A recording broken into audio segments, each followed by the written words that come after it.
quilting friends! This is my Galadriel costume. As you can see, it's come quite a long way since the last time I showed it to you, and it does fit much, much better now. I wanted to show you the back. This is an invisible zipper on the back. I decided to do this instead of a corset back simply because I'm kind of running out of time. Got to get this whole thing done. And this isn't even all of the costume. I've also got a hooded cloak to finish too, so I really need to get a move on with this. So I decided to go with an invisible zipper, and I'm gonna unzip it so that way you can see the detailing. What this is, I ended up taking the entire garment apart and I added what's called an interlining. So I mounted the satin, that's the right side, the satin, to a lining fabric.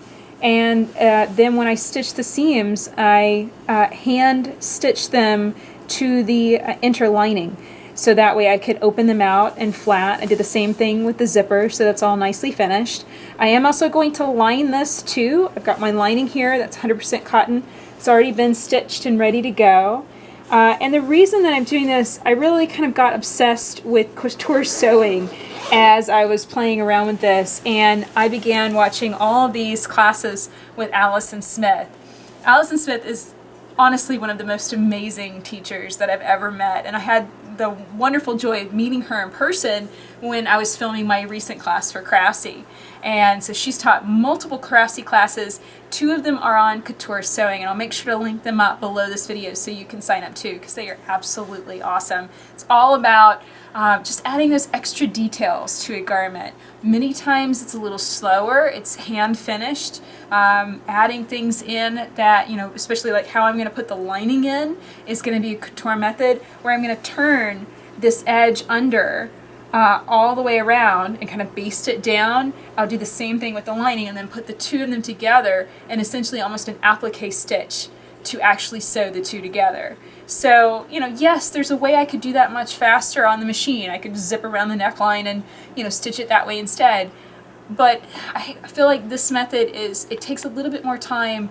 It's a little bit more special, and especially for this costume, that was really important for me. So I think for any garment that's really special that you really want to take that extra time, you know, trying out these techniques is really a lot of fun. So as far as what's left to finish here, adding the lining will finish the neckline. It'll also finish the arms, and I've got sleeves actually I was working on today.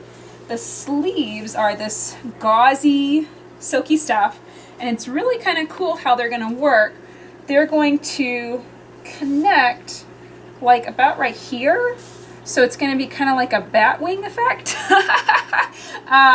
But I really want to finish the edge nicely. I tried this turning it over technique. This was what was in the Simplicity pattern, and I didn't like it. It was kind of going all bubbly and weird. So I think I'm going to take it out. I've got a rolled hem foot on another machine, the Juki Exceed F400. I know I have a rolled hem foot for that particular machine, so that's what I think I'm going to use to finish this hem on this silky fabric.